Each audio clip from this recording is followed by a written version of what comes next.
This is a public service video. First of all, I don't dress this nerdy. I have a button-down shirt. It was cold in my house, so forgive me.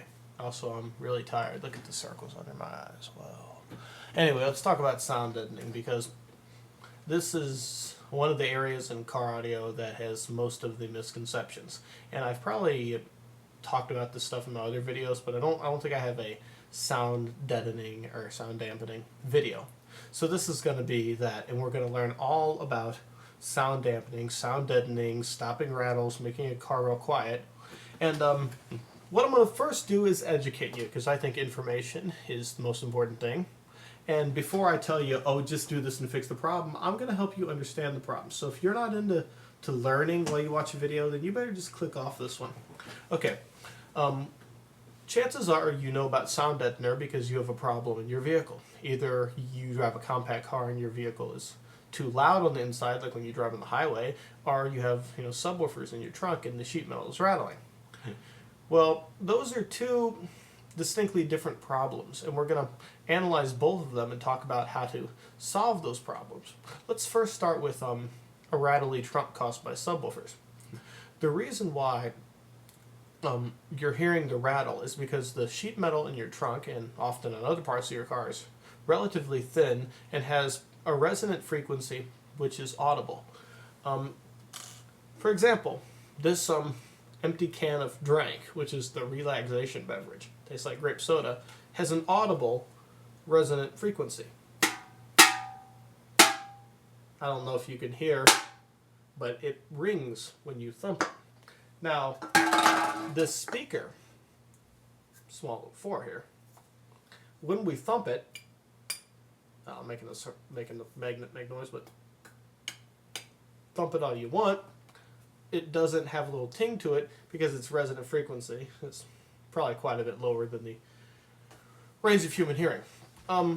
What Deadener does, what products like Dynamat and Second Skin and whatever do to these panels, is that they add weight to them until their resonant frequency is below that of the human hearing range.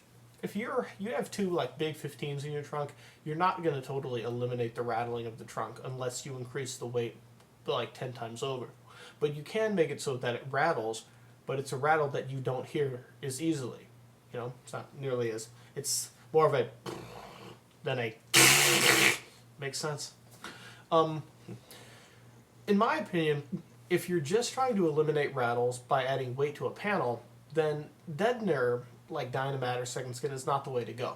It will work, but it's not cost effective, because Dynamat and Second Skin, those Deadeners, they actually do two things at once, and we'll get into what those two things are in a second. But if you're just trying to eliminate rattles, what I did in my Ford Focus when I had it was I took weights from an old weight set I had, like little 3-pounders or 5-pounders, and I glued them and I attached them to the trunk lid. And of course you have to kind of clamp them down until that glue dries because they're heavy.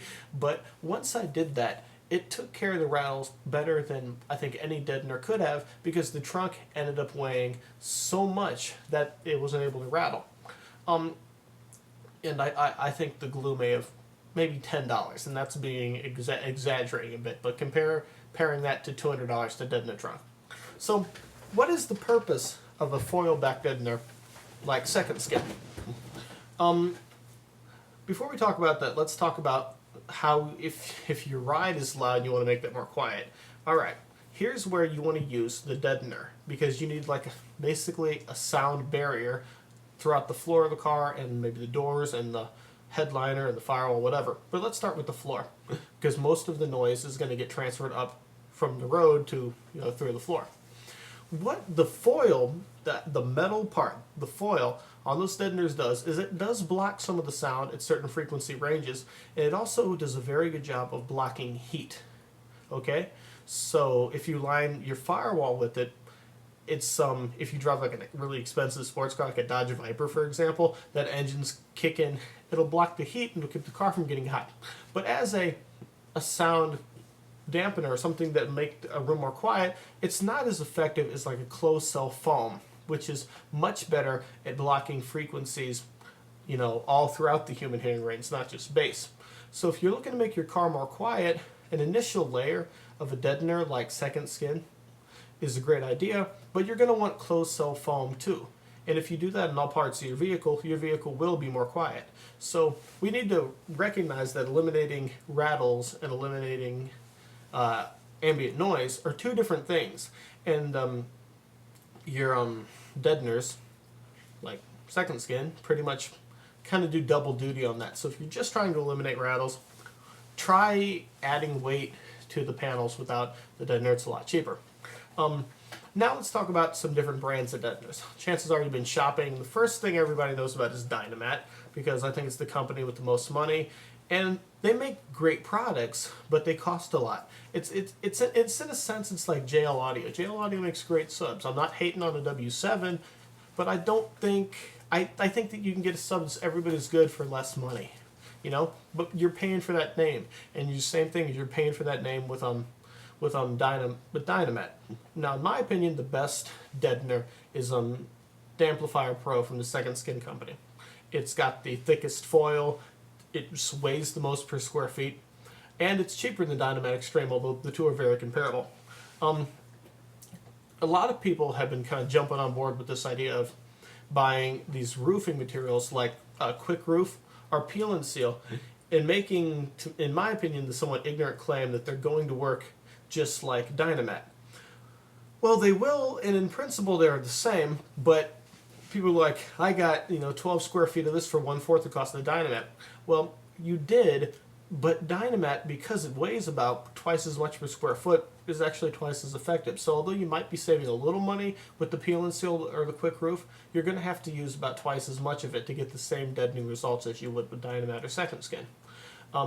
Another reason why you might want to invest in the more expensive deadeners is because the materials they're made out of. One, the foil backing is a lot thicker, but more importantly, they use a different type of adhesive. They use a rubber butyl-based adhesive that is much more resistant to heat. Your asphalt-based deadeners, some brands have a real propensity in the summertime to give you that asphalt smell because it's actually made of asphalt when it's really hot, and you can your car can smell like, you ever smell a street that's just been paved, like repaved with asphalt? It has that smell to it. That smell can get inside your car. In extreme cases, actually these asphalt-based deadeners have a relatively low failure rate and can actually, their adhesive properties kind of break apart when they get hot and they start sliding and stuff. So when you're doing like your headliner, I would never do the headliner with asphalt-based deadener, because if, say, you live in Phoenix, Arizona, for example, it gets up to 120, your car doors are shut, it's 150 in the cabin, and that deadener releases and falls. Yuck. Your butyl-based deadeners are can go up to maybe 400 degrees. Your car is never going to be 400 degrees, and it'll still retain its adhesive properties. So that's basically my a few words about deadener. In conclusion, just to recap, if you're trying to eliminate rattles, try just adding weight to the body panels without doing anything really complicated. And if you're trying to make your car more quiet, consider foam, and it's like closed cell foam, more of a sound barrier, for example. But that's the truth about deadener. There's a lot of people who talk and they don't know about it, and hopefully from this video you can understand the principles of how it works and what it can do and what it can't do and what you could probably get done for a lot cheaper.